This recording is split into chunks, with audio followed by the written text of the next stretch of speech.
Hello everyone, ready for a new story? Don't forget to subscribe if you like our work, please. Some stories belong to the past. Some are yet to come. Some exist in worlds we can only imagine. Here, every story, from history to fantasy, from reality to the unknown, finds its voice. Welcome to Echoes Beyond Time. When most people think about evil in Middle-earth, they think in names. Morgoth, Sauron, Balrogs, dragons, Nazgul.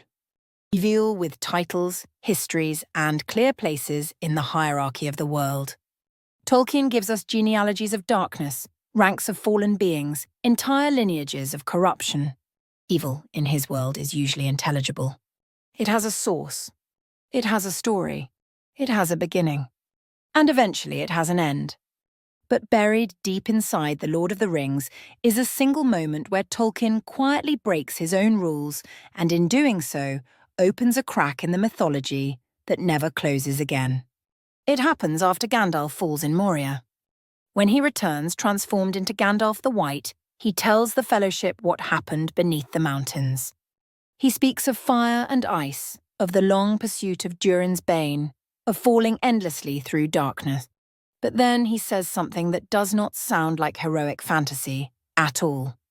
He says that far below the roots of the mountains, in places no light has ever reached, there are nameless things gnawing at the world, things older than Sauron, things even Sauron does not know. That sentence should stop you cold, because in Tolkien's universe, knowledge is power and Sauron is ancient.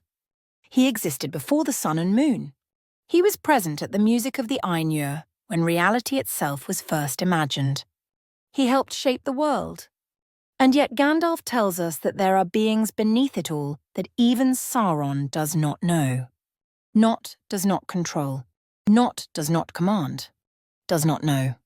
Tolkien chose that word carefully. From that moment onward, Middle-earth is no longer a closed system. There is something underneath it that does not fit. Tolkien never names these beings. He never describes their shape. He never tells us how many there are, where they came from, or what they want. They appear once, in passing, and then vanish back into silence. Christopher Tolkien, who published and edited nearly everything his father left behind, never added clarification.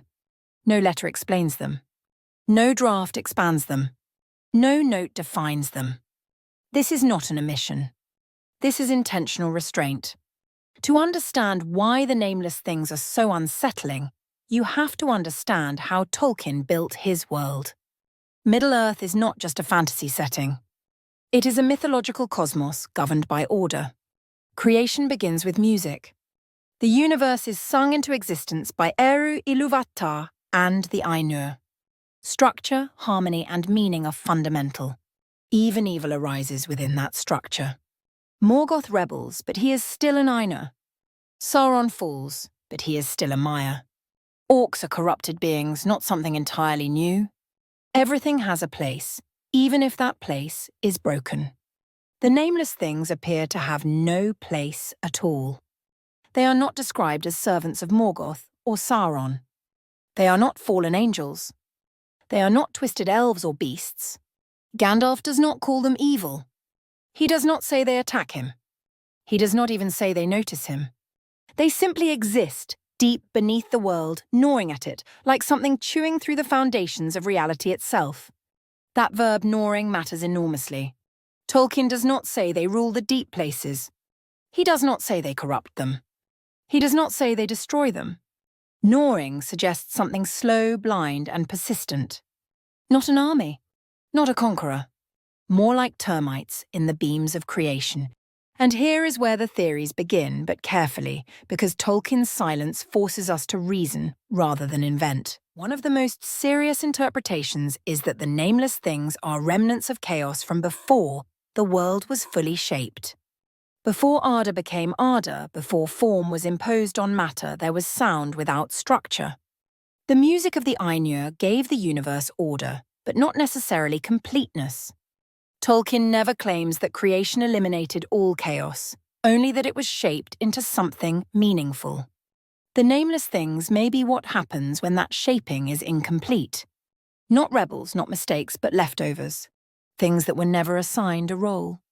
This idea aligns disturbingly well with Tolkien's philosophy. In his world, naming is an act of authority. To name something is to place it within order. Adam names the animals. Orla names the dwarves.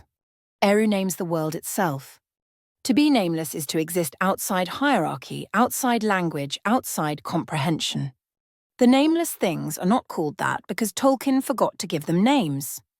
They are called that because names do not apply to them. Another interpretation is even more unsettling. Morgoth could not create life. He could only twist what already existed. All evil in Tolkien's world is parasitic. It distorts, it corrupts, it degrades. But the nameless things do not appear to be distortions of anything we recognize. They are not fallen from grace. They may not have fallen at all. They may simply be wrong. Not morally, but ontologically, like a flaw in the fabric of existence that was never intentional. This would explain why Sauron does not know them. Sauron understands corruption. He understands domination. He understands order imposed through force. But something that does not want, does not rule, does not rebel, and does not serve would be invisible to him. It would not register as power. And that leads to the most important point of all. The nameless things are not stronger than Sauron in the way people usually mean. Power comparisons miss the point. A hurricane is not stronger than a king.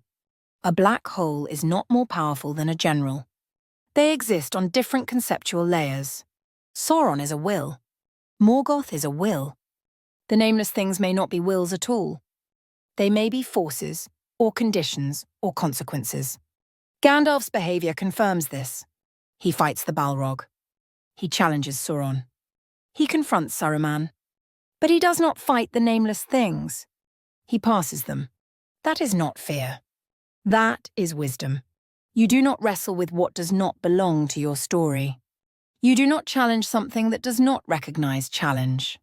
And then there is the most chilling detail of all. At the end of The Lord of the Rings, evil is defeated. The ring is destroyed. Sauron falls. The age ends. The world is healed, at least partially. But nothing is said about the nameless things.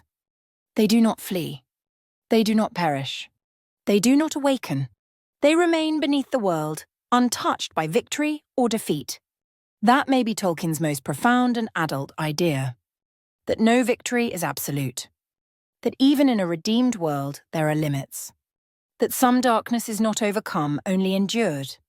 That the universe is not a closed box with clean answers. They are not monsters waiting to rise. They are not secret final bosses. They are not hidden gods. They are the shadow beneath the myth itself. The proof that Middle-earth is not safe, not complete, not fully mapped. And perhaps that is why Tolkien never returned to them. Because the moment you explain them, they stop doing what they were meant to do. They remind us that under every story, under every age, under every victory, there is something older, deeper and unnamed, still gnawing quietly at the foundations of the world. And Tolkien leaves us there, staring into the dark, knowing only one thing for certain. Some things were never meant to be understood. Thank you for watching. Every story leaves an echo, and this one has reached its end. If you enjoyed the journey, give it a like. It truly helps us grow. Tell us in the comments what story you'd like to hear next, from the past, the future, or a world beyond. And don't forget to subscribe, so you never miss the next echo on Echoes Beyond Time.